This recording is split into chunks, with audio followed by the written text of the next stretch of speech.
Hey, what's up, everybody? Welcome back to season 2 of Conversations in Pop Culture, where I have with me comic writer David Doub from Shonoff Studios. So, welcome to the show. Thank you. Thank you for having me. Yeah, no, I am very excited, and we technically were supposed to do this, and I sort of got really busy last April. So, we're actually finally getting to do it almost a year out, 11 months to 12 months out from when technically we were supposed to do it. And I know that you got a lot going on, and you're getting out a bunch of rewards for Dusk versus Cheerleaders, Hmm. Cheerleader Karate School, and you're also launching Little Deaths that just Yeah, came out, I think yesterday or possibly today. I'm not even it, sure at this point. it was Monday, but yeah, it's moving pretty quick. So So obviously it came out in the last 3 days, and so I think before we get into both of those things, the best place to start is what is Shonoff Studios and how did that all come about, and what do you produce with your comics and everything involving that? For those who haven't heard of sure, it yeah. yet. That was something I decided at the Show Enough Studios. Is two good friends of mine, Terry Parr and Halo Tunes, his wife, and I've been doing Dust Comics for a while. But we've always worked together so well, and we help each other out. And with all the craziness with COVID and just working with them more, I was all like, why don't why don't we just cut through this all and we make it more formal? Let's tie the knot, if you were. So I joined into them with Show Enough, and we've already been working so much together. So we're working together to make some of our own books and collaborative, and we've already been doing that. Like with Terry has this great 80s action comic called Aerobicide, the Extreme Ninja Workout, and I've helped him write on that. So it was only natural to keep doing it. And one of the first ones we had coming out that I was working with Andrew Herman is Little Deaths, which is actually based on a real person named Julie de Abadine. My French is terrible, and she's an actual French character from the 17th century France, and she was just crazy, not crazy bad, but she did what she wanted. And I can give you an example of one of the things she actually did if you want me to get it. It's a quick story. Well, we're going to get into it Yeah, because yeah, yeah. Sorry. Yeah, you see, I'm getting into the spiel. I was like, blah, blah, blah. obviously this is a company that you joined in, tied the knot, and obviously you brought a bunch of your work into it. And one of the things that you brought in, and I'm not as familiar with everything involving Yeah, Shonoff Studios, but one of the things that I think you sort of brought into it was Dusk and that entire work. yeah, And obviously, just to give the position of Dusk really quickly, we have a battered wife, Eve, and she's kind of trying to keep her marriage together. She gets kidnapped by sort of the underworld, possibly a vampire lord, sort of hmm, becomes his servant, possibly his lover, and then she's experiencing all sorts of components of the underworld. And then she's dealing with a variety of stuff going on with that, and possibly the spark of freedom, and sort of seeing a whole different world. I don't want to say it's sadomasochistic, but yeah, it's got a French vibe to it. It hmm. definitely reminds me of certain things, and it's definitely got more of an international manga vibe to it as well to it. So what is that all like? And I'm sure you're going to fill in the blanks of what I missed, because I just gave a very shotgun approach to it. Yeah, no, no. And there's a lot of it. There's, if I do all the just comics alone, there's like almost 500 pages of content because that was my first baby. So, you always love your first child. And it came out of, I grew up with the black and white boom and with the vampires and all that, dark, messy um, drama and all that. And I wanted to make something that I don't like, not good characters, but I like complicated and messy, broken characters. Because to me, that's more interesting. That's more real life. We all aren't just either good or evil. We're just all over the place trying to make our way. So in Dusk, you already have this woman that's in a bad place, and she's just dragged through it worse. And when she's pulled out of it by and I always called the other, the one vampire Ash, I call him not empathetic. He's just not an evil dick. some people are evil and they just want to mess with you, and you're like, well, that serves no purpose. And he's more of like, I will do bad things to accomplish my goals. Like if I have to kill you to do it, that's fine, but I'm not going to torture you and all that. That is a waste of my time and effort. So he saves her and all that, but she, has this kind of Stockholm syndrome, or where she's like, "Oh, you're my savior." It's like, no, I just thought there was no point in having you kept as a captive. So go. And she's like, "No, no, there's something between us." It's like, you're an adult, you can make your call, but that's messed up. So it's just all, and they don't say it that plainly. It's all just people that are really unhealthy that should be getting therapy. Which, when you throw in vampires and werewolves and magic, there's no therapist for that. So it's just a big mess. Yeah, and it definitely dives into that, and also it's definitely got sort of a West meets East type vibe to it. And what I equate it to, and I don't know if you're a big anime fan, it definitely reminds me of a show called Black Butler, which definitely has that vibe to it as well, where there's definitely evil in this book, but also no character is a saint, no character is purely evil per se, but everybody's got something going on, and well, we start to unravel all of this stuff in this book. And so what is that like to even get to write something like this, because it is dark, but it's also very revealing, and you get to play with a lot of human emotions. And even though vampires, I don't know if vampires are technically in the human class, but I think we all know what I mean when I'm saying what I'm saying here is that you get a lot of emotions to play off of, and you get to sort of dive into some deep shit, for lack of a better word.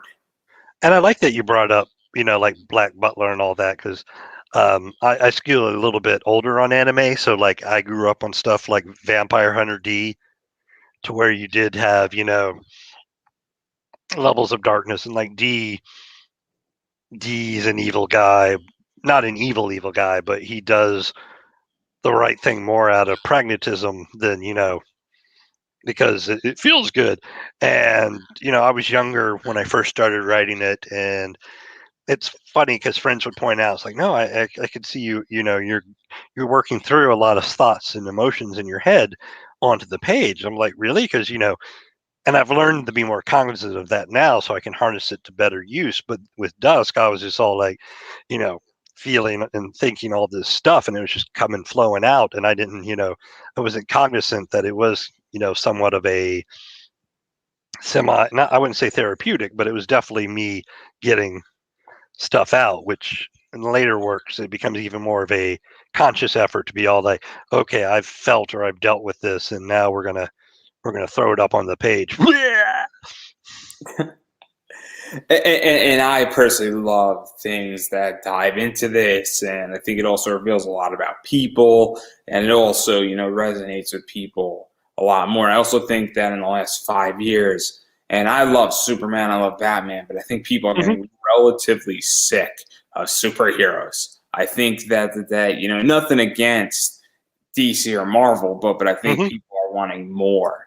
And I also think people are wanting more social commentary and more looks at life. And also, I think people aren't always wanting the happy ending or a happy story, and they just want a real story. They want something that says, oh man, I'm invested in this. And obviously, Volume 3, we go deeper into this, where now werewolves are into it, and we start learning more about Ash, and we start learning more about all these characters, and we start becoming much, much more invested in it. And so obviously, given that you've written a lot of it, and you sort of have a clearer idea of doing it, because obviously the first time you take pen to paper, it's not the greatest work that comes out for the most part. It's not the cleanest, but now it's starting to become a lot cleaner, which means that it's getting a lot more messed up. So what is that more like comfortable to really get into that and start really getting a clearer idea and getting it even more pinpointed with all these emotions, because that's where it's going. Yeah, no, and it's funny you say that, because I've learned to use it more, like I was saying, more precisely now. Like I did a one shot that I hope to be putting in an anthology soon, which dealt with in high school I was a nerd and all of that, and I got bullied a lot, and it was funny because like a few years ago, I was thinking back to back then. I was like, I was afraid and angry every day, and it's funny to look back and be like, I can't imagine what that's like now to be, be like that. And so I did a story where it's cognitively, it's a horror story, and all these bad things are happening to the bullies and all that, but I'm more aware of it, and I'm not just being like, hey, I'm getting back at them like some twisted voodoo doll or something. But I'm more cognizant of it, and more recently I've done another horror short dealing with the whole COVID and people not wanting to wear a mask. And again, I've learned to, it's been more therapeutic to where I can hone that and be like, okay, this is how I feel, and this is how I can construct it. And it's tricky because I didn't want to make it just, a vanity thing to where I'm just, it's just me yelling at people for 20 pages. I actually have to lose, or not lose, but I have to bring in both sides and make a whole rounded story, because I'm still a storyteller. I'm not just sitting here going, well, this is wrong and I'm going to tell you why for for the rest of the pages. Yeah, and I think that's something that, as writers, we learn how to tell stories. We also learn how to take what, happened to us as individuals and harness that and then put that into something that isn't just a lecture, because nobody wants to be lectured to in a comic book. People want to sort of be in that character and be presented and have emotions and situations that relate to them. And so obviously, even with, obviously COVID, everybody's having a whole different perspective and ball game on COVID and what Yeah. they're experiencing with it. So COVID's a little bit, might be harder to pinpoint. And we were speaking about, my parents, and not to embarrass them, but they have a very different reaction than somebody who's 30, Yeah. in the middle of COVID. Mm-hmm. And I think that's a safe assumption. I think everybody can relate to that everybody's parents, and I'm 28. So obviously a Mm-hmm. 28-year-old and a 6-year-old are going to have very different reactions to COVID. And even, I was a nerd in high school, so I know exactly what it's like to be bullied. I know Mm-hmm. exactly what it's like to be, I was never afraid in my high school, Yeah. but I know what it's like to be bullied and be targeted. And so I think it is very cool when we capture that empathetic component of it. And even with Dusk, we have a situation where we have a battered wife, Mm-hmm. essentially. So doing that, I mean, that's a real empathetic position, because it sort of captures what she's going through and how she develops I can't speak, Yeah. but we all know what It's I mean. okay. Yeah. Stockholm syndrome. There we go. So obviously, even just that empathy level, I think, really is a nice touch with a lot of this stuff. And also talking about Dust, and then we're going to get into the Kickstarter and Yeah, little yeah. deaths and Sorry, everything. I just because there's a theme in my work to where, and unfortunately in modern times, I think we all come from some sort of trauma. I mean, I hope some people don't, but a lot of us suffer some through trauma, and it almost seems like how do we live after that trauma, and how do we live our best lives, even though we've been damaged a little bit. We're damaged goods, but we're still whole people, but we're we're all little hobbled. And how do we function with that? Yeah, I think that's something that everybody. I don't know if everybody knows who Jerry Springer is. He had a show on GSN, which is Game Channel Network or whatever they call themselves at the time, and it's called Baggage. And the concept is that everybody's got baggage, Hmm. and so I think that's something that your work presents in a lot of ways. That everybody's got some type of baggage. But one of the cool things that actually happened at Dusk that I haven't really seen on the indie scene. And the closest thing I've seen to it is connecting covers with two comics and two different Kickstarters. Is that you actually have to do a one-shot crossover with somebody, Yeah. and that's Dusk versus Cheerleader Zombies and Karate. Yeah. That was sorry, cheerleader karate school. That he's a local guy, and he started it as he wanted to do as a web series, and that didn't go as well as he'd like. I mean, I liked the first pilot, but he's an artiste in that, and he did not like how it went. and he's trying to do it in the comics. So I was like, well, let's team up. And I've done that before with Aerobicide. We did a Dusk with the Aerobicide thing where we played up more, the 80s vampire vibe, and they were all on Sunset Strip in California, and we were playing those jokes. So, yeah, doing crossovers is fun. And growing up with superhero comics, you were used to that. So I'm like, well, why don't us indie guys do that more?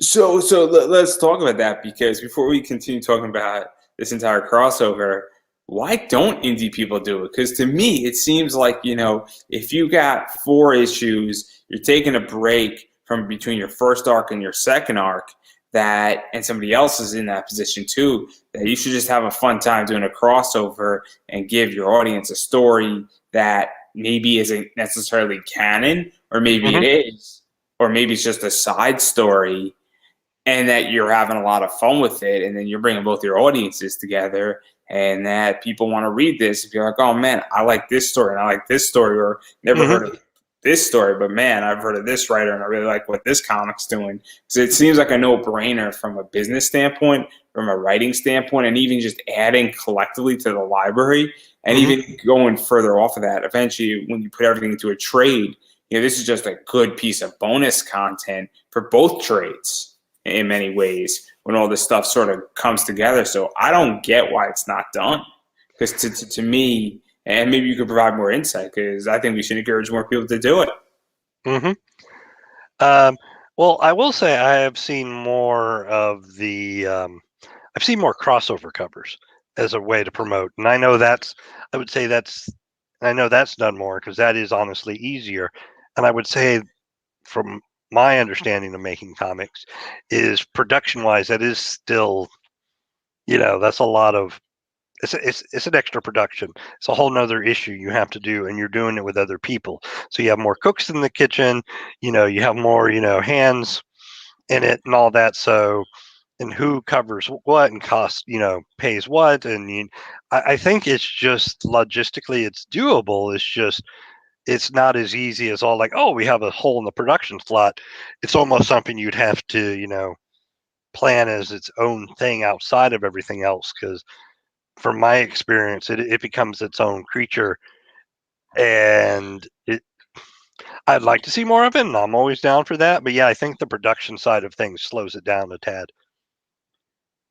No, I mean, I get that complete argument, but I always view it from the business side, where Sure, yeah. that's just how I view it, where I find that there's way more upside. And also, I'm the type of person that I'm always looking for the next big thing that's different. And so anytime somebody does something different, it always intrigues me. And so that's how I view it. But I've also never produced the comic. I've never written a comic. I've done art on a comic. I've backed Kickstarters, and that's as far as I go. I'm not saying I'm not going to get into it, but obviously I'm speaking very much from the outside versus from the inside. And, so that's good to know that there is interest for it, because if there's demand and we're not tapping into that, that is something, that's, from a business standpoint, that's leaving money on the table. It's like, well, there's an interest in this, crossovers. I mean, I think I'm run of the mill. I think I'm pretty down the middle, but I might also be the different person because I'm the podcaster as well. And so I don't know if I'm the best person to take this all from, but I think, as I stated, I'm pretty straightforward down the middle, having said all this. And so I think other people would be interested in stuff like this, especially with 2 cool covers and comics and things of that nature. So that's what I view it. And also, Dust and the karate cheerleading crossover, I thought it was just a cool concept, because we got 2 comics that are sort of going in their own directions, and we have a vampire supernatural world, and then we got cheerleaders who are fighting sort of supernatural stuff, and then we're also in Texas, and we just got one of those crazy stories that, when I read this and I read the entire thing and doing my homework, I'm like, man, this is grindhouse. This is perfect grindhouse 80s vibe. And how can we possibly fail here with a crossover like this? And legitimately, I know so many people who could have crossovers where the 2 ideas would mash up. And I'm like, how can you fail? How can you legitimately fail just based on the concept alone? So what was this entire experience like, writing it and also really getting it? Because these do mash up very well. Yeah, like I said, I was familiar with his stuff. I actually got to help on him filming one of the scenes in the pilot episode. That was fun. I got to be the boom mic operator. So there was a little hiccups because I didn't know exactly what to do, but I picked on pretty quick because it's a lot of doing this, but you got to keep it up. And so I was familiar with it, and I knew it was that supernatural. And he was trying to go for a more serious vibe too, and all of that, while having it fun, but a good mix. So, and I had done the crossover with Terry before with Aerobicide, which was definitely more humorous because of Aerobicide. Um, and I knew he wanted to go into comics, so I was like, well, this would be a great way to segue into it. And I I fleshed out a plot for him, and he said, "Cool." I did a script. He was cool with that. He did. I did rough dialogue for his characters, and he totally fleshed that out because he knew their voices better than I did. And we both contributed to the production of it, and we got it out. So it's just we had a good, working relationship. It took a while longer, but that was some besides behind the scenes hiccups of certain, delays with art and all that. But we were happy with how it went, and like I said, it was fun, and I hope this discussion, we all will, we'll have more people going. Yeah, let's do more crossovers. I know there's how is it? God, I can't remember the Don Walker has a Kickstarter right now. I'm trying to remember what it is, but Dreadlock the Barbarian, and it's not a crossover, but there's a Harlan Buck free sword, and he is he has a side story that is promotional to promote it, so it's not a crossover, but they're using both fantasy based stories. But I do like your idea that maybe we should all try to do more crossover stuff. I remember, oh God, years ago there was a big push to do this like mega crossover of all indie characters, and I think that thing took like a decade to get done because because they did it big, and so you're dealing with 20, 30 different creators and characters and all this, and you're just like that was a huge undertaking. I think it finally came out, but that was too big. I think you hit on something, a simple, two book crossover, two different characters sort of thing. That I'd be curious to see if more people would be interested in that. So I even think doing like a three Hmm. book crossover with three books would be perfect in this Yeah. circumstance because it's not small enough, but it's also big enough, and then also the audiences across the board are going to be much larger, and so Oh yeah, that definitely. seems the most logical to work in threes. And then I would even take it a step further, and I would take the game plan where I would have crossover one, two, and three, and then I would Hmm. take what happens in those crossovers and have a bunch of other people, and then start mashing everything back up, and then build it out to get that big crossover. Because I would like to see an entire indie universe, more or less, across the board with like 30 creators essentially, all be playing in some type of similar universe, or even sort of, I don't know what like DC has the Black Label. Like I would Yeah. love to see every indie character playing in the Black Label, for instance. But that's just Hmm. me. I'm one of those Yeah. guys Yeah. where I love universes and I love the idea of having that. But I think that has to be built out very, very slowly, and also Yeah. has to be built out with the right people. And I think it would actually do wonders for the entire indie community because anthologies to me are good and you Hmm. get a lot of cool stuff. And connecting anthologies are cool. Travis Gibb just did Cthulhu Invades Oz, and that's a Hmm. connecting anthology. But at the same time, you know, it doesn't really get me interested in wanting to check out certain people's work. And then there are a few other people that I've checked out of that, but like Yeah. it doesn't sort of sell me on everybody's work in that book Mhm. in a weird way where it's like I don't view it the same way where it's if you have book A and book B and I'm only interested in book A, but I see that you're part of crossover, I'm more Mhm. likely now to back book A and B Yeah. and just Yeah. cross over and be introduced to book B because I'm missing certain things that are pertaining to it. So that's just how I feel. about Yeah, cross. no, it builds recognition in your brain, and also that's why Marvel and DC work so well. That continuity is connective tissue where you want to continue it, and I think you hit the nail on the head. Is it has to be started small or slowly, because everyone I've seen whoever did it who's like, oh, let's do a shared universe thing, they always do it as a shared universe right out of the gate. Let's do this big thing. And it's like, no, no, no, no, no. The room, you can't do it all at once. You got to slowly build it. And that's why for right now, I officially think, 2 or 3 character crossovers would be great. And if it could build to something like you said, that would be amazing. But that would be definitely farther down the line sort of thing. Yeah, no, and I also think that also the other side of it is that I also think from a business side, because everybody now when they get 4 issues or 5 issues or 6 issues, they put it into a trade paperback, and now Mm-hmm. you're going to need content for your trade paperback, and then Yes. that's just a gigantic bigger advertisement. And then I'm also thinking about if you're building out a series that has 7 trade paperbacks of content wise, and then you have 7 crossovers, and now, you're building that out where now instead of creating a new trade paperback, they're at the end of every single book. And that's another reason to pick up the trade paperback. And there's a variety of other stuff from the business side, because that's more my background is that I'm just looking for, hey, what can I throw into a trade paperback that makes this book more valuable and makes it more purchasable and makes it, because there's only 2 points. There's 3 things that you have to be. You either have to be the cheapest, the most expensive, or the most valuable. And this solves the value issue completely. So that's just my take on it. But again, never ran a Kickstarter, haven't done one yet. Not saying I won't. I have an idea in the works, but That's cool. My plate is full. So having said all that, though, I know that you're getting out a bunch of rewards on Kickstarter at the moment involving either this project or Dusk 3. I'm not exactly sure which one, but obviously I know that I think that stuff started getting out like a week or 2 weeks ago, I think, if I'm correct. Or was it a month ago? Because I might be wrong with dates here. On which ones do you mean? The current Kickstarter or? So I think on the cheerleader book, rewards started going out.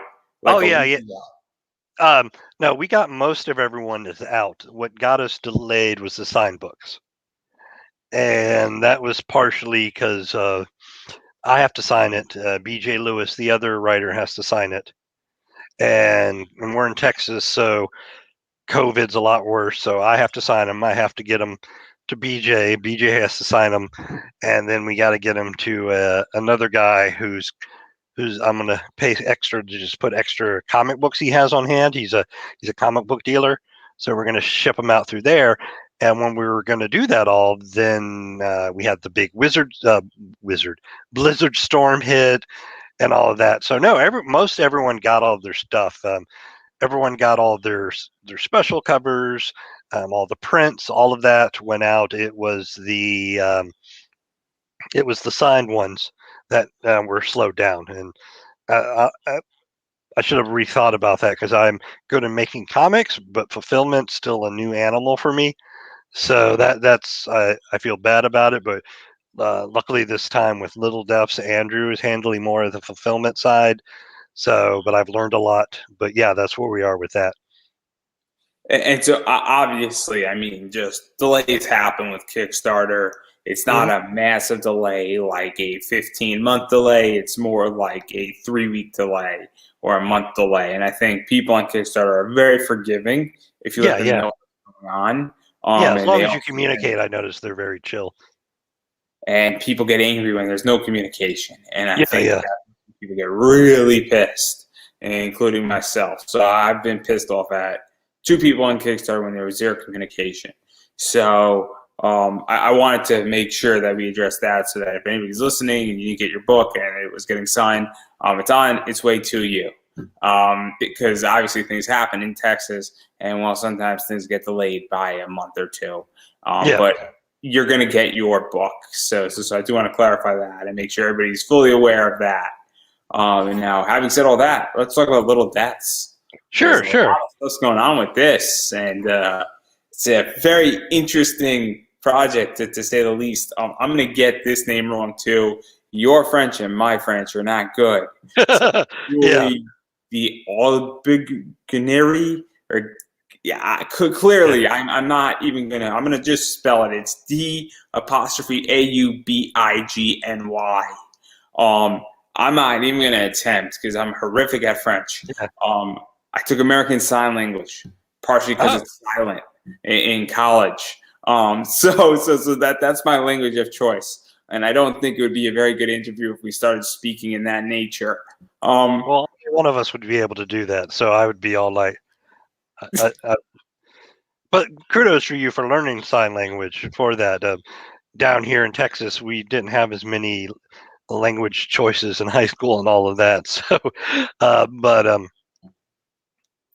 yeah, she was a real historical character. She was also known as Madame de Maupin or Mademoiselle de Maupin. Yeah, I say it with an accent. That's how I always got through French. Is I said it with a thick accent. It's like you're not saying it; you're just saying it with an accent. It's like, mais oui, I am speaking French. So where did this idea come from? Because clearly we have Dusk, and Mhm. that is a pretty, I think safe to say, an American comic. Yeah, This, while I still think it's an American comic, it's got a French spin to it. By yes, nature, we're dealing with France. I mean, we're dealing with French things that happen. We're dealing with French characters. There's actual French in the book, And yeah. so, where did this idea come from? Because this just seems so out of an. And I'm gonna, make a stereotypical statement here, but this does not seem like it would come out of Texas. No offense, Yeah, yeah. No, no. And before I get into her specifically, I grew up with heavy metal, the magazine. I grew up with heavy metal too, but and all those European comics, Mobius, of course, and I can't pronounce a lot of the names. So I grew up with a lot of that aesthetic. So when I read it was a meme when I heard about her, where it was a meme where they explained about how this is the story I was going to tell earlier about how she had she had a girlfriend and her parents didn't approve, so the parents sent this girl to a monastery to be a nun, and Julia was like, "No, I will sneak into the monastery to be with her, but how do I get her out?" It's like, "Oh, I'll dig up a nun, put her in my girlfriend's bed, burn the monastery down to fake her death, and then we'll go run off." And then they only stayed together for a couple of months after that. And I was like, "This real?" And so, I have to be in the internet. I have to fact check things. And I looked it up and it's like, she did a lot more than that. And I was like, ooh. And then I started thinking of like Heavy Metal Magazine and um, Robert E. Howard of Conan fame. I loved his stuff. And I learned he had a character called Agnes. I can't remember, but she was the Sword Woman, and it was set around that same time period in France, and it didn't have as much magic. And then I also read about I can't pronounce that. It's all written down, but it was another book around that time that may have inspired Howard's character, and that one did have more magic and all that. So all these pieces came together of influences and facts and all. It was like, well, let's have some fun because you can't write serious all the time, or you can't write dark all the time because it just it Yeah, wears so, on you. even to go off of this, because obviously I'm going to drop some of the story, and I'm not Hmm. trying to spoil anything here. Um, Basically, she was under the Sun King, and then she was supposedly in the story being trained, and her father was basically training the knights and the pages in the Hmm. castle. She's training with them, so she's being taught in song, dance, swordsmanship, Hmm. and then she sort of discovers some dark magic, and then she gets sent away and married off to get her Yeah. out, and also political reasons. She says, "Screw that," and Hmm. then she and her lover wind up just going around and putting on Yeah. performances, singing, dancing, and having a good old merry time drinking in France. Yeah. And then so on and so forth. Because she's a good swordsman with her lover, this woman comes to her and says, hey, my lover is being sort of, hey, his friends just got all killed, trying to not getting me married off to a baron. Can you help us out? And then, well, the story sort of goes from there, which is probably conceivable. And it's probably a mashup of like three characters, as I mentioned, a Joan of Arc in there and all that stuff. So what was that like, putting that all together? Because we got a fun story, and we just got like a badass story of just this character coming in, being heroic, dealing with dark magic, and also saving people to some degree. And also, you know, not to get too romantic, but the idea of true love and making sure that somebody isn't marrying somebody for that, which is a little nice stuff. And we just get a fun story out of this entire thing, but we also get a taste of what France looks like and all that cool stuff that's going on. So obviously, a lot of fun stuff, and that's sort of the basics of the story. Yeah, no, and the funny thing is the start of it is you basically reiterated what her real history was. Her dad was really he was a secretary who was in charge of training the pages, so she learned how to do the sword fighting, but also he was a horrible drunkard and gambler, so he didn't have a son, so he would take her along and such. And eventually she was married off for sinister reasons. We haven't delved into that yet because it's a heavier subject and I haven't got enough research that confirms my suspicions historically of what happened. But then she did. There was a sword trainer, and he was going to be arrested for killing a man in a duel, which duels were illegal. So they decided just to run off, and they actually did. And this is all true. They actually did earn their money as they made their way to the south of France by performing shows of song and dance and sword display.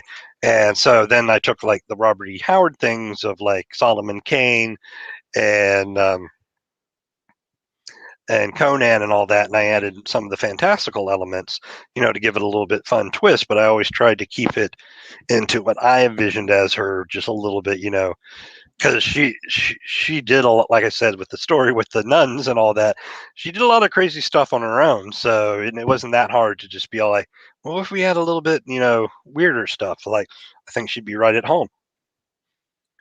Yeah, and I also think it's a nice touch too, because I like this concept where, you know, the magic and the dark ritual stuff, it doesn't detract, you know, and also I don't want to say this was the medieval ages, because I don't feel like this was medieval per se. Obviously, we're talking the Sun King, so obviously we're not talking the Dark Ages, but we're also not necessarily out of the Dark Ages either, and there's still remnants of that if you look at European history during the Sun King era. But you know, we have a little bit more science involved, and we have a little bit more of civilization as well during this time. But you know, to just throw that magic stuff in there, it kind of adds a little bit saying, "Oh, we got some supernatural stuff going on, we got some weird stuff going on," but we also get to see her skills really come out, and how she deals with magic and how she counters it, and her swordsmanship, you know, and how she was trained, and also her sense of justice. And we get to see all these really positive traits. And we get to see them almost in a pure way, if that makes any sense, because it's tricky, you know. Sometimes in comics, we don't see pure traits come out, and we don't see just basic role model traits that should be what everybody should be trying to do today. And I feel like this book sort of presents that. And so what is that like to do that, and also remain somewhat accurate to history, where obviously we didn't have, you know, magical orbs shooting out of people and their souls per se, but you could technically see that she might go in and sort of kill a baron, for lack of a better word, or go in and free, you know, a captive in a castle. She thought that captive was innocent.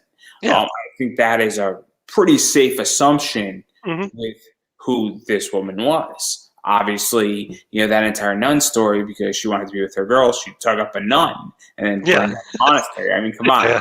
let's be Yeah. realistic here. This is super interesting stuff, and this Yeah. is And just fascinating. Just that alone on a comic would be beyond fascinating, because I know nothing yeah. about who this person is, and I'm Mhm. fascinated now about who this person is because of this book. Yeah, no, and that was the beauty of it is on her own, she has such great stuff. And it's tricky to be true to her, but I learned, at least what I've read so far, is I think or at least the way I write her is she's about personal justice and personal freedom. She's very big about that. Now, like if you're like, oh, we got to, save this kingdom or fight, fight for the greater good. I don't think that would be her thing. But if like, oh, so and so is wrongly, justly imprisoned, like, well, then, I think she's more about the individual. She's an individualist, and that is something with French history, like with Joan of Arc. And if you look at a lot of French stories, that they are very big on that. I mean, shoot, their whole thing of the French Revolution and all that. They're very their history is rich with that stuff.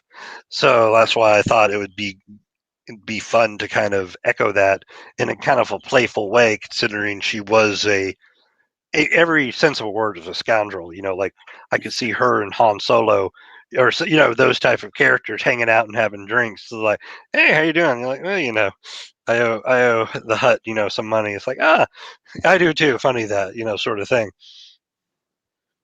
Yeah, and I also like to see, I'm a big Zenoscope fan, and Mm-hmm. anybody who knows me very well knows that I love Zenoscope. And Zenoscope, Mm-hmm. for those who don't know, it's not just cheesecake books, even though they do a lot of that, and they Yeah. have a lot of provocative covers. They do have strong female characters, and it Mm-hmm. is nice to see strong female characters that are actually legitly like leading and doing things and Yeah. kicking ass, for lack of a better word. Mm-hmm. And one of my favorite wrestlers is a woman named Demi Exo, and she's her entire tagline is just one of the boys. Mm-hmm. And so that's kind of how I view this character, is that this, Yeah. Genie is just one of the boys, Mm-hmm. and I say that not to, be provocative or politically incorrect. It might be, what do I know? But the idea here is that she can hang with anybody, Yeah. and it's nice to see just a strong female character do that. So what is that like to write? Because not saying that, you've written anything bad, and it's Yeah. cool to write guy characters, girl characters. There's nothing wrong with either or, but it's also nice when we get that in there and we get No, to see I character like kicking. it too Yeah. because it is more. Sorry, I didn't mean to cut in there. Oh, It go is right ahead. Cut more. me off anytime you want. I'm totally cool with it. um, don't do that. I'll just take over the show. No, she does fit in a modern context because she is very gender fluid and she is very her sexuality is very fluid too. No pun intended there.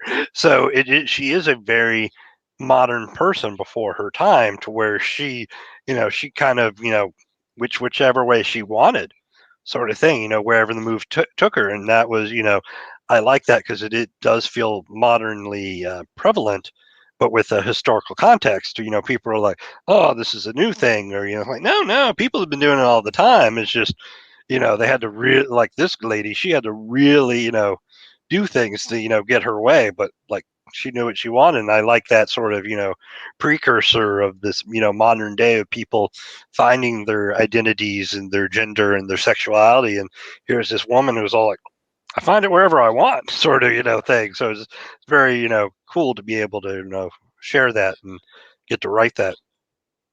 Well, I'm just hoping she doesn't break her lover's heart. That's all I'm hoping for.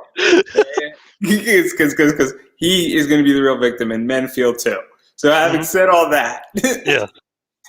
or she doesn't kill him, one or the other. Oh Anyhow, yeah. Yeah. we're going to table it right there as far as the story goes. But I Sure. also Yeah. know that you said something very interesting with the Kickstarter. And I'm going to be quoting some of your own words here that you put up on the Kickstarter. And, one of the things that you said is obviously, going beyond the awesome entertainment that this book has, this comic and this project is meant to help out artists, Andrew Herman and Paul Mataland, or I'm sure you're going to correct the name on that. I've never heard it spoke to me. I've only read it in text, so I don't know either. So if Paul's listening, obviously I'm sorry that I probably got your name wrong. As COVID has and still is affecting artists and their ability to make money at cons. Obviously, for those who don't know, San Diego Comic Con's not happening. A lot of cons aren't happening. WonderCon's not happening. Emerald City didn't happen. From pretty much Emerald City from 3 weeks ago in March to today, cons have not happened for a full year. And then and then even cons going forward. And I hate to say this, very pessimistic. A lot of cons saying, hey, we're going ahead in August. And I'm like, I don't think you are. And I think come July, you're going to find out that you're not going ahead in August, or that what you think is going ahead is not going ahead.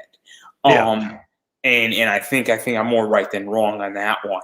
Obviously, San Diego, as I stated, isn't happening. So you sort of said, hey, we're building an awesome comic book, but this comic is also to give work to people. And so it's a very cool scenario where I think people are going to be very happy with this book, but you're explicitly saying, hey, we're creating work too in this circumstance. So what is that like for you? Because it's not charity, but it's also, I don't know what the word is, because it's not charity, but it's also not pure business. It's not pure capitalism. And I don't mean to say to create that scenario, but it's a little bit of saying, hey, you got to go figure out how to just get this book in. If I only make $1,000 on it, it's not a big deal. Yeah, no. And it's interesting how that shifts because like with Dusk versus Cheerleader Karate School, I was going to launch right before the whole shutdown happened back in March. And I was like, whoa, this is not appropriate to launch a comic book right now. People are suffering. We're all having to do stuff, and we're having to, people losing their jobs. But then the artist was like, well, I need funds and all, and this is hurting me, financially and all that. It's like, okay. And I quickly turned it around. Like, let's go ahead and do it. And it did really well. I was proud of how it did. Took a little bit longer, but things are interesting times. And me and Andrew were going to release this book anyways. That was the plan with the Dusk book, and with this book, we were going to do them anyway. So it's not like we did something just to make work. It's like we're doing the work, but we're getting it out there with the explicit realization that a lot of the revenue streams for artists from conventions and commissions and all that have dried up. So we're all like, okay, we're already going to do the book, but we're going to make sure to emphasize that it's going to the artist, it's going to the folks who need the income. Like, being a writer, I'm one of the smarter, or most writers, we have to have day jobs. So I'm not hurting in any way. So I have no problem in, putting that extra effort to help out, because we're getting the book out anyways, and it benefits Andrew and the other artists too. So, it's a win-win for everybody. So to even talk about this, because I am a strong believer putting your money where your mouth is. And unfortunately, and I'm not going to go single out anybody who I'm still friends with, but some cosplayers are very, and I hate to target them, but they're the ones who are the most advocate about this, and there's a few of them, and they know who they are. And if they take offense to this, so be it. But they've said, hey guys, wear a mask, stay home, don't go to cons. Cons should not be operating. And I think that they're very much in a bubble. And I'm not saying don't wear a mask. I'm not saying don't get vaccinated. I'm not saying that cons shouldn't or shouldn't be operated. But you have to fully understand that legitly people are making a lot of money at cons that supports their bills, supports their houses, supports their mortgage, their rent, supports them economically, keeps the electricity on. And for telling somebody not to stay home from their job, especially when your entire position is on Patreon or OnlyFans or you're selling prints, I think it is such a big problem. And then furthermore, when also you're saying it and you're not supporting artists at the same time and you're saying this, that's also a problem. So I think that, and look, I completely understand that cons maybe shouldn't have been operating and maybe they still shouldn't be operating. But if that's the case and you're saying that, then you need to put your money where your mouth is. And I feel like you explicitly saying this is a prime example of saying, hey, I'm putting my money where my mouth is because I recognize that, look, people don't have work. I'm not going to tell you the number, but I bought a commission about a year ago from a certain artist. And I don't want to say who it was, but it was a little bit pricey. I got it graded. It's a beautiful book. Everybody I show it to loves it.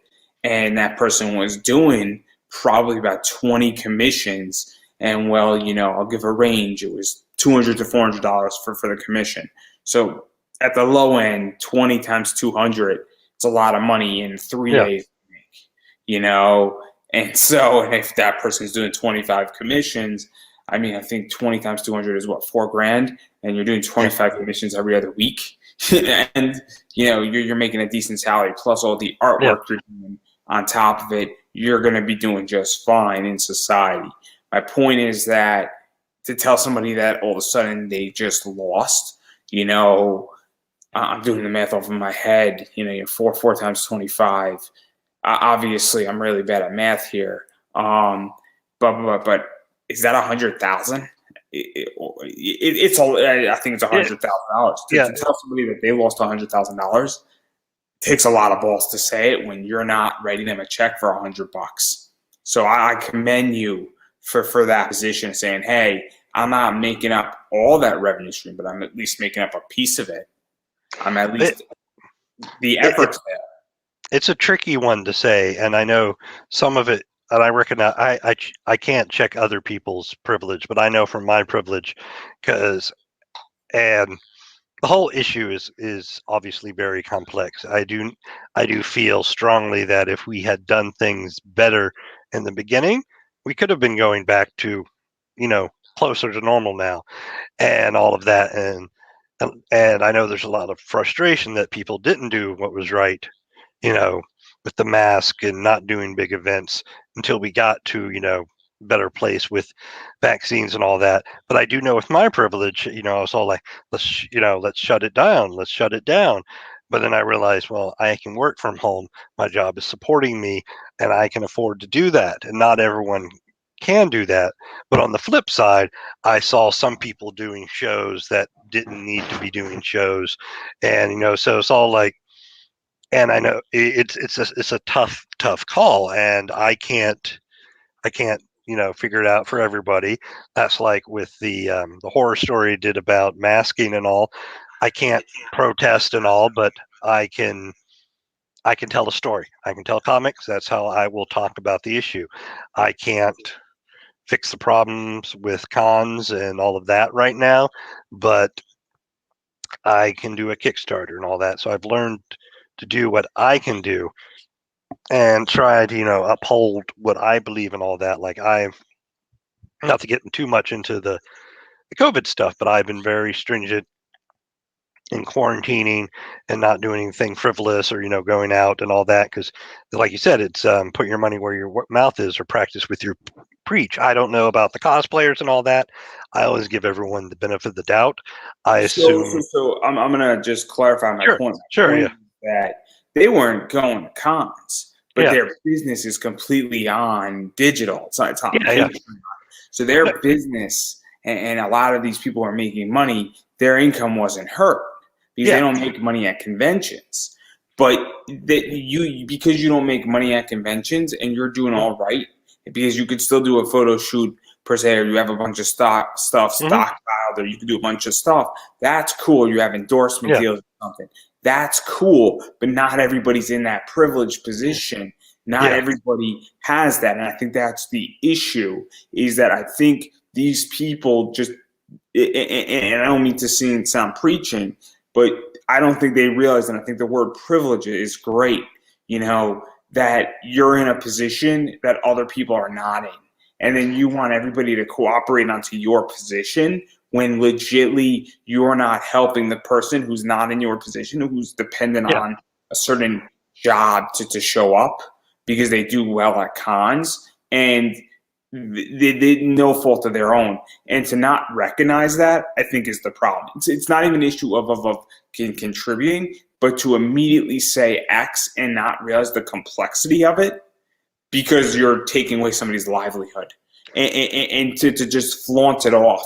And what I think what this Kickstarter did, it didn't flaunt it off. I think it acknowledged the problem, said, hey, I'm not fixing every single little thing of this, but I'm at least providing an opportunity for this. And when you back it, I'm showing you and explaining to you that you're generating work.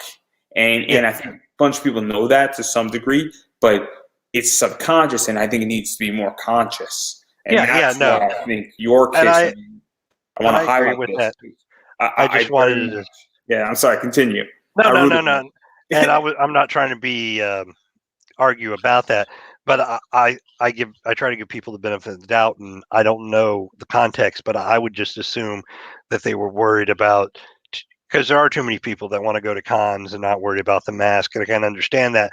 Maybe a lot of people, cosplayers are all like, "Oh, we got to tell people to be safe." And it is exhausting, all these complexities and all that. So I can see where that got overlooked, but it's good to have the conversation like we're doing now and all of that, and saying, hey, how do we work around it? And I know the arts have been really hit hard. I know live music has been hit hard. Theater has been hit hard. The arts in general has been hit so hard, and we're all trying to find smart, creative ways around it. So, and I think you found a way. And I think the fact that you even acknowledge it is just part of the solution. I really commend you, because by you saying it, it makes me say, okay, this is a solution. Where, again, and this is why, because I think you did something that I haven't seen on Kickstarter. You said, look, I'm a job creator in many ways. And I'm not, people are legitimately hurting here. And these two artists need the help. And we're going to talk about a few other people who need the opportunity, because unfortunately, even the big two have had to make certain cuts, and certain things got slowed down. And so even somebody, if they got a gig for $500, maybe that pays their electric bill for the next 2 months. And, they're going to be able to say, hey, I could survive for 2 more months. And so all of a sudden, I think that's something that I really wanted to commend you on and congratulate you on. And I think that you should be praised for it versus saying, anything else, because this is what I think needs to happen in the indie community. And I think you're a prime example of that. And so this is one of the reasons why when I was researching you, I wanted to speak to you, because I think this is something awesome that you did. And I think you deserve a hell of a lot more praise than just being on my show for it. Well, thank you. And I appreciate that. And it comes from a managing way to manage frustration and all that too, that you can't control there's a saying where you can't control the world, but you can control how you respond to it. And that's, like I was saying, with the stories and with this Kickstarter, these are things I can do that are in my power. So I try to do stuff I can control. But on the flip side, some people just want to do escapism and fun stuff and just get away, and that's cool too. Everyone has a right to express themselves their own way, but I'm glad you appreciate that I'm trying to be more cognizant of everything that's going on, and because a lot is going on. What? Just accept the compliment and the praise. Okay, I'll take it. I am awesome. You heard it. I'm awesome. Thank you. and so obviously that's something that I really want to talk about. And again, I throw praise your way, because I think it's something that is amazing and is a step in the right direction. And obviously there's a lot of cool stuff. So obviously even going beyond that, and that's a reason in of itself to back this project. The story is great. I've read the story and I've enjoyed it. And there's also a lot of cool stuff that's actually in this. And one of the things that I like in this, we're going to talk about it in 1 second here, but I do want to talk about the rewards. So there's a bunch of digital stuff that you can get, and it's pretty dirt cheap, to be honest, which I love. I love cheap. I love getting digital stuff for almost a sampler. So there's a whole indie digital packet of a bunch of comics. There's also digital little deaths. And so what is it like for you to do digital? And there's been a big debate on digital. And I think digital won the fight here, where a bunch of people were not prioritizing digital. And I think COVID has pushed digital heavy. And I love digital. I just got a Comixology subscription. and I Hmm. love it. I go through like 6 graphic novels a week, and legitimately Wow. for $6, oh Hmm. my god, I'm going through like the old Batman stuff from like legitimately like 20 years ago. Whew, it's good stuff. Oh yeah. But I digress right there. But I consume a lot of graphic novels and I consume a lot of digital stuff. And so, Yeah. what is that like for you? And how do you feel about digital? Because I love digital. I've learned to embrace it more. I've learned to use the right technology because I and technology is cheaper now because I used to have only like a computer and a phone, and neither of those are the idealist way to read. But I found I got myself a decent tablet, and I don't have a Comixology subscription, but I got a lot of comics on there, and it's a lot easier to read stuff. So, and I've embraced it more. I've done some of the humble bundle packages, like they do some humanoid. That company who has a lot of those European comics. I love those bundles. And also, though, I embraced it more with online because during the shutdown and all that, me and other comic folks were all like, well, what can we do to provide content during this time? It's like, well, we all have comics. And so we were just handing out comics left and right. And I know I was piling up some from other folks. And I'm like, here, just get them from the Google Drive. Just, we were just handing out free comics left and right digitally and all that. So it shows that, people just want content, and if it's good and fun, and luckily technology is better now with the tablets, I think that it works a lot better. So I don't see why not. I totally stole the digital pack from another Kickstarter, but I'm also stole another one to where each week you get a special digital comic because they didn't want theirs sold, but they wanted them to be given away as a benefit. So, and that's fair. So those are, and I decided to just highlight one each week because I stole that idea from others, but they do a big batch. I was like, no, let's flip the script a little and see if we just focus on one each week and say, oh, let's try out this person, this person. Yeah, there's a lot of people who do it in a bunch of different ways. Where they might do Hmm. like some people have like 30 of them. Hmm. That in the theory, at least from my understanding, is saying, hey, if you back my Kickstarter, you get 5 of these from all these 5 people who want it as promotion, and you're getting the first issue for free. And if you Hmm. like it, you might go and find them online and then get the rest of it. And then it sort of is cross promotion. And then usually everybody who sort of signs up and agrees with it winds up everybody trades like their first issues, and I Hmm. love the concept. I do think though that like getting 5 books every single week is a little much, to be honest. I have a hard time figuring out certain indie books to buy, and if you throw Yeah. 5 at me, I'm gonna get overwhelmed. I really am. I'm not gonna. I'm gonna read one out of the 5, and so it sort of defeats the purpose as far as a consumer goes. But I do think that is great, and I also love the fact that digital's dirt cheap, because Hmm. it doesn't cost you to print it. Once Yeah. the book is built, it doesn't cost you to distribute it or print it. I'm working on a digital product myself, and I purposely am doing it digitally because it is the cheapest distribution method. It is an email away, and I love it.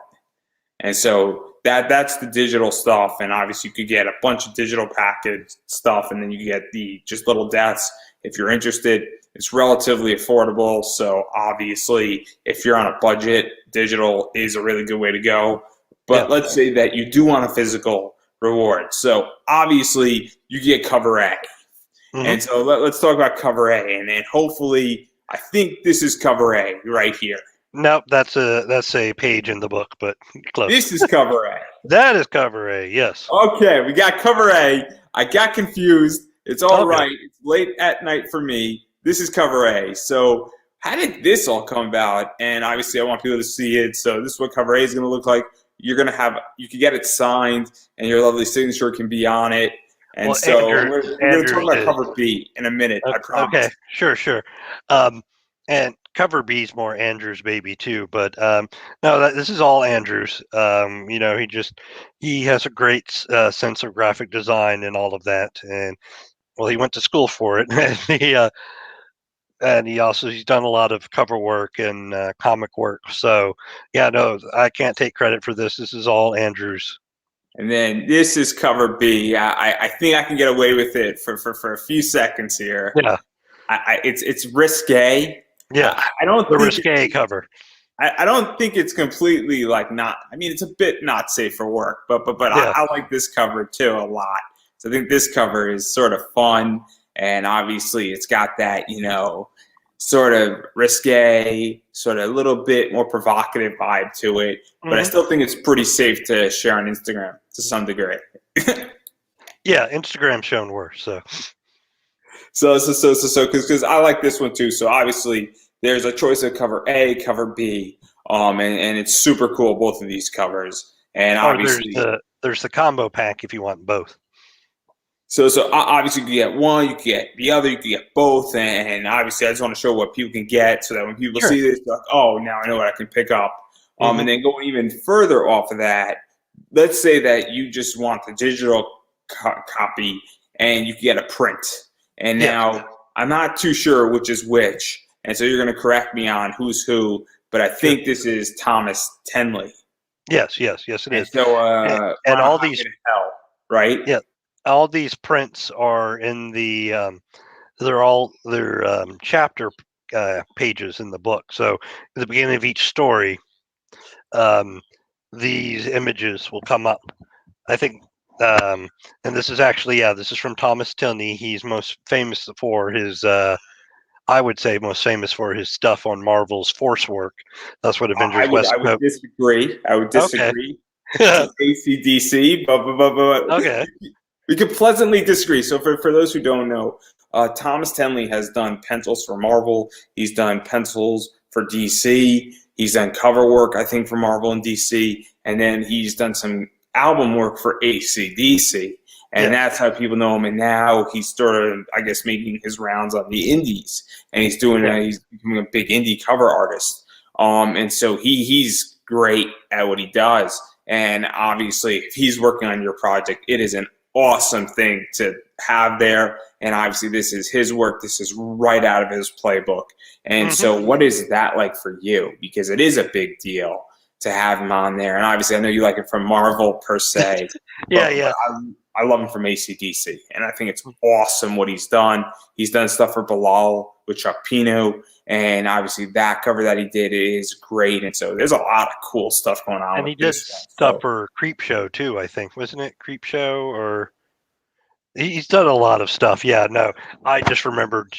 We'll agree to disagree on that, but no, that was kind of the idea. Is we wanted to have a production value that was of high quality, so we got artists of various levels in their careers, but that could bring it and all of that. Because one of the other prints is by a guy who's, I think he's only 18, and this is like his first real published work and all. The one?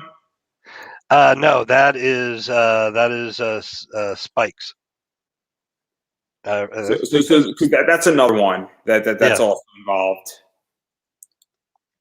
So that's Sandy. I'm sorry, that's Sandy. Yeah, Sandy Jarrell, and he's done a lot of comic book work as well, and all of that. So we, and I was just saying that we knew his production value would be as high quality as well. And the reason why I show this stuff is because obviously I want people to know that there's stuff out there. And then what we're saying, because I rudely cut you off about also having the 18 person in there, because that's cool too. And I don't know if I have that image, but obviously even having two and then having a third person who is sort of brand new and giving them an opportunity is awesome as well. And I appreciate when people do that too. And I also like to see new artists and see people rise up and also see people sort of tied together with, other artists and also giving them a leg up, because that's how people get better. That's how people get recognized. Yeah. And you're also, Silicon Valley has the concept of incubators where there are companies that provide a place possibly for shares or advisory shares where they sort of pay a small company's bills for a while or give them a massively reduced rate to help that tech company grow. And then this is kind of what you're doing to some degree. Not at that level, but you're giving somebody a leg up. No, and Andrew found him, but I totally agreed with him that he had promise, and Andrew did help him out. But this is someone who, has some good skill, and it's good to see him go and all of that. And that's always one of the fun parts of creating is working with talent and seeing them become bigger than you. Sometimes it's good to be like, oh, I was there when they started out. It's a fun feeling to see them, you know, grow and only improve. And then obviously, I do want to show this again because this is a page from the book. Yeah. It's a very cool page. That's obviously the girl is Jeannie and the guy is her lover. So this I want to make that statement. I think this is one of also the Yeah, end. that's one of that's the back cover that we made a print. Yeah, and that's by Mike. How do I say his name? Jason. I'm gonna mess it up. But yeah, no, he's the new kid on the block. But as you can see, we're very happy with he came out with. Yeah, no, I like this cover too, or this print, I should say, because I think it's pretty cool, and I like the skull on it, and obviously throwing that out there, and so obviously you could get that in a print. You could get the Thomas Tenley, you get the Sandy print, and then there's a bunch of other rewards too that I want to talk about as well because there's a bunch of cool stuff. So obviously you get both covers with all three prints, and that's a combo deal that you can get. You can buy a page to advertise or throw something in there that you want. And so obviously that's not even that expensive. I think it's $100. Yeah. And so obviously, and when I say this, that's with approval. It has to be, reasonable, but I'm going to throw out some stuff that stop me at any point that I'm wrong. If you have a comic book that you want to advertise, I'm pretty sure that's going to be pretty fair game. A podcast, if you have a business or you have an internet show, that type of stuff usually will work in something like this. Or if you have like a pizza place, or hey, maybe you just want to throw up your art, like a cool pinup, and you say, hey, can I just do a really cool pinup in your book dealing with maybe my take on a character in your book? I'm sure that's open for interpretation too, and then have something in there if you just want to share art or something of that nature. Or maybe you have a Comic-Con that's sort of coming back, or that might come back in 2022 that you want to throw into this. Something like that would typically be fair game. I think is usually what it is, but obviously it has to get prior approval and all that stuff and everything. Well, you got to be sure because there's always somebody who has to ruin it for the rest of us. But yeah, no, we're fairly open on that. And so I'm just throwing that idea out there, and also saying, hey, if anybody's got ideas or you're looking to advertise, it's a pretty low bar. I will say this: a bunch of wrestling promotions to sponsor wrestlers is anywhere from $75 to $100.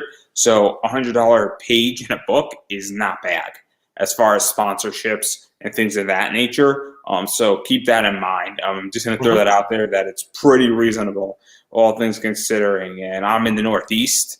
And obviously you're in Texas, so it's super cool. And also, I'm sure that if somebody has a question of the demographics, I'm pretty sure you can answer them on that.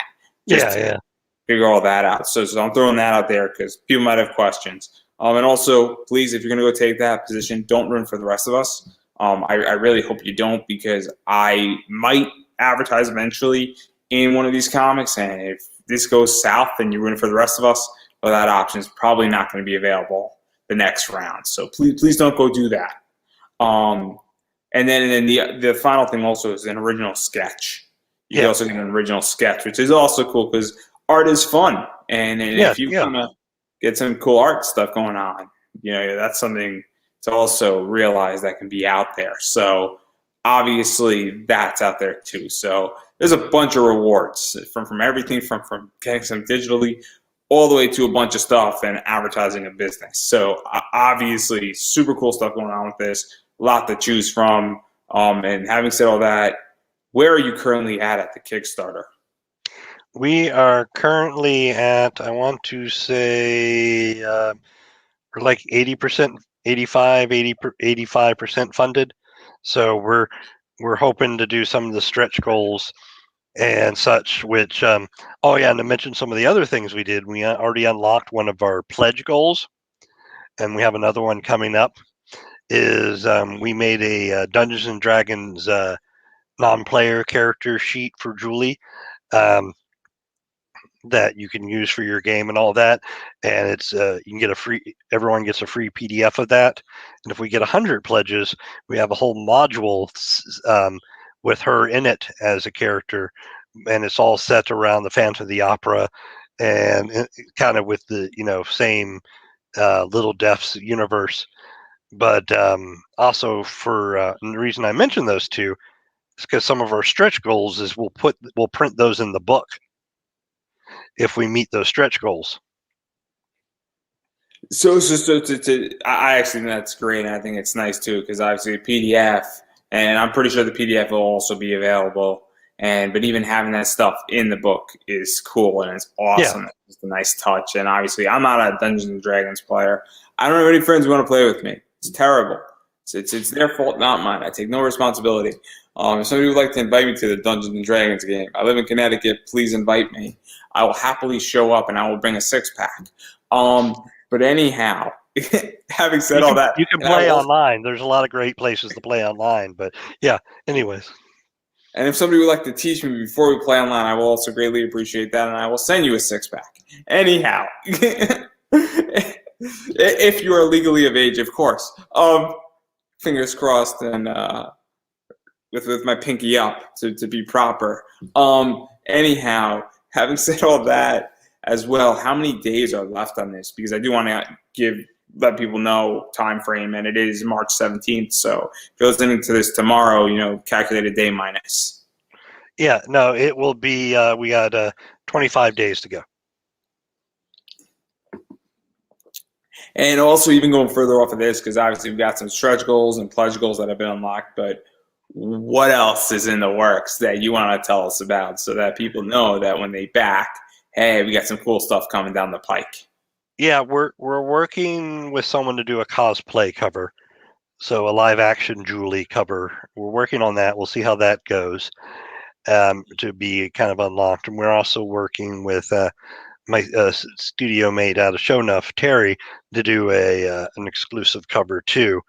And so those are some other things. And the big stretch goal is Andrew's up for doing a whole nother story to add to the book. So everyone will get, 12 more pages of story out of it. So they'll balloon from a 30-page book to like a 56-page book or something after all said and done. So that's awesome, and I love it, and I'm excited for it. I'm excited for where this is going. Obviously, I'm gonna take a leap of faith here and say this thing is gonna be funded. It's just how much more it gets funded. So yeah, if you're 80, thank you, I appreciate that. In 3 days, I'm willing to take that bet. And I think it's a pretty safe bet. It's just that what else can be added onto this story? Yeah. How much further can we go? So I'm one of those people, and obviously there's all that stuff coming down and everything in between. So I'm very excited for this thing, and I'm also very excited for the story. I'm very happy that very quickly you funded, or you didn't fund yet, but you got over the problem where if you're over 50% in your first week, it's usually a good step. And the fact that you're 80% is even better. And obviously, as I stated before, I think the story is awesome. I read the story. I think it's a great story. I think it's a fun story. I'm very excited for what happens next because I got a feeling this is only the first issue, and we didn't even talk about what's coming down the road. But this woman has a deep, rich history, and I mean a deep, rich history. So that's something that's fun about that. So obviously there's probably more coming, and stop me if I'm wrong. No. If this one does well, we already have stuff planned for issue 2 and all of that. So yeah, we're definitely we'll go as long as people want us to. And so I'm very excited for that as well, where there's just a lot of fun stuff going on with this. Obviously, the D&D stuff is always good. I hope you get a bunch of cool cosplay stuff in there because I think cosplay covers are always fun. Tyrone Jackson does cosplay covers from the Soulverse universe and Soulbrain universe, and he does a lot of cool cosplay stuff, and I think that's becoming bigger and bigger. So I definitely hope that happens. And so obviously, what I've been saying and what I'm going to encourage, and then I'm going to I'm actually going to say it in a second here, but I'm going to say it briefly here as well, is that the more you want with Kickstarters, that means you have to pledge more to unlock a bunch of stuff. So if you heard anything like, hey, you say, hey, I want a cosplay cover of this, you should pledge, and you should encourage other people to pledge. And on that note, I'm going to give you an opportunity to promote yourself. Obviously, where can people find the Kickstarter? Where can people check out your Facebook page, Twitter, Instagram, any other social media stuff, website, Shown Off Comics. Obviously, I want to send people, if there's Facebook pages for that, and Twitter pages for that too, and Instagram pages for that, and anything else you got going on right now relating to this comic or any other projects that are coming up. Yeah. You can find us online if Facebook, we're Show Enough Studios. On Twitter, we're Show Enough Art. Instagram, sorry, I got to look that up real quick.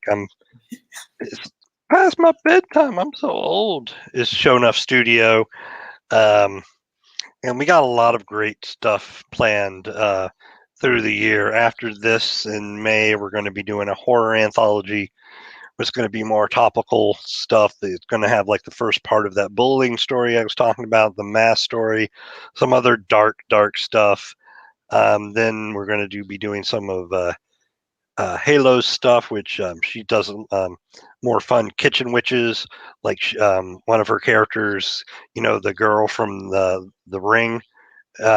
It's like that, but coming out of a cup of ramen noodles sort of thing. So that's she's going to be a couple of things of that.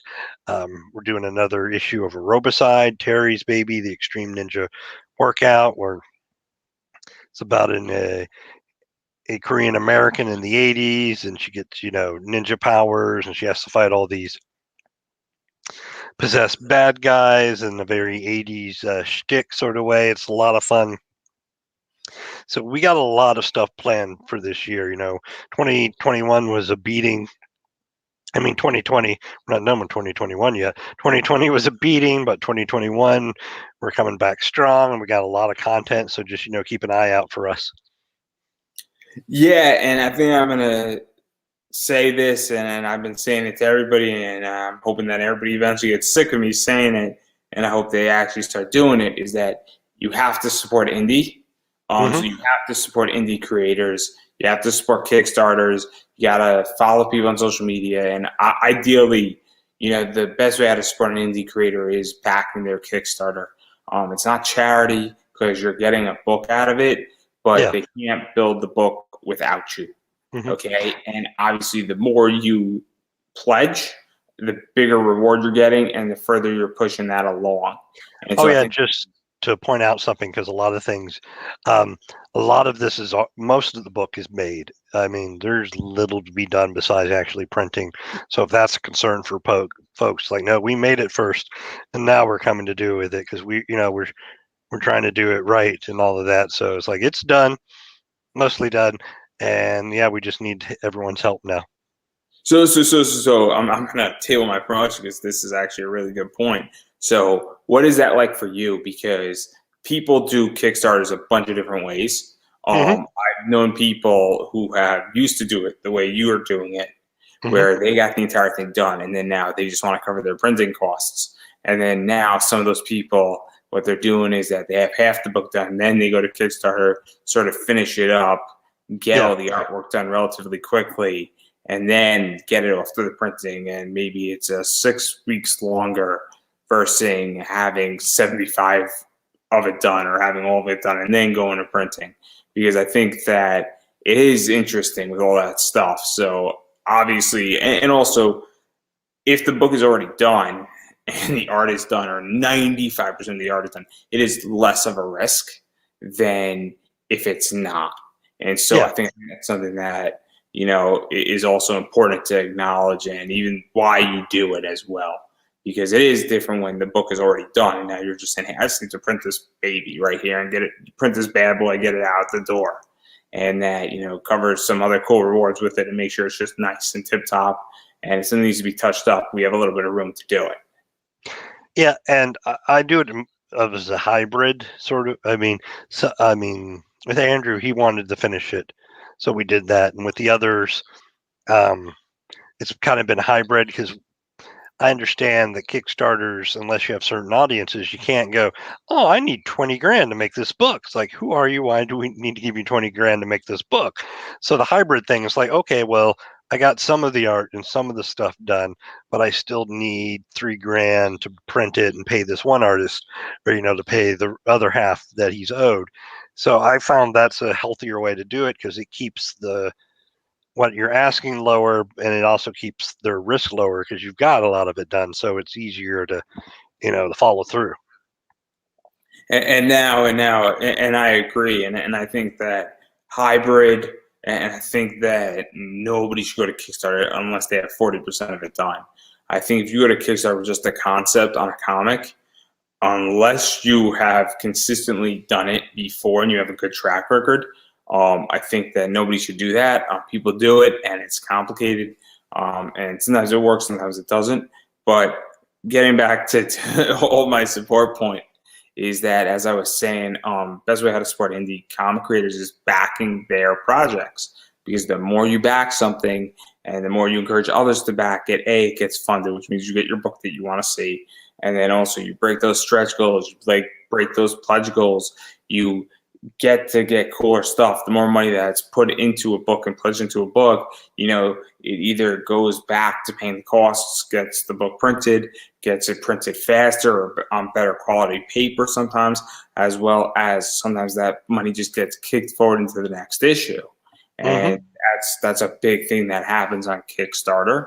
And, it might not be acknowledged, but I know for a fact, because everybody says it, that if you fund over and you have $500 left over, a lot of people just kick it over into issue 2, which means that then issue 2 doesn't have to raise as much money, or there's even more of a buffer, and then that gets kicked into issue 3, and so on and so forth to get the project done. So obviously that's one way how to do it. But if you're in a situation where money is tight, and that even though you got your stimulus check here, please make sure that you're okay, your spouse is okay, your partner's okay, your boyfriend, your girlfriend's okay. Make sure if you got kids, they're okay. Make sure that your mortgage, your rent, your electricity is on. Make sure you got money for the next month. Make sure your dog's all right. It's super important, to make sure you are financially stable before you go backing a Kickstarter or even backing any other project for that matter. And if that's the case where money is tight, your next best option is definitely to sign up for email lists. Definitely check out Facebook pages, like Facebook pages, engage on Facebook pages, share the Kickstarter around, like Twitter pages, check out websites, check out Instagrams, follow, engage on those platforms, because that makes a difference, especially if you're in a tight financial situation, because maybe you're in a tight financial situation, but you have a Twitter follower who can really, really help, out and actually can pledge. And if that's the case, they see it, oh, this is a great concept, and they become a pledger. So consider if money's tight, become a social media follower. If you got a few extra bucks, definitely throw it at it. I don't think you're going to be disappointed with this book. It's an awesome book. I read the story and I really enjoyed it. And if you can afford to do it and you have extra money, you should still be following on social media, because it is a big deal to do both. So on that note, I'm going to give you the final word. Well, no, like you said, support indie. We're indie. We got a lot of great stuff coming this year, so keep an eye out for Show Enough Studios. We'll give you a whole variety of different stuff, from Kitchen Witches to Robicide to the horror anthology to Little Deaths. We'll have something that will, tickle everyone's fantasy. So do it now!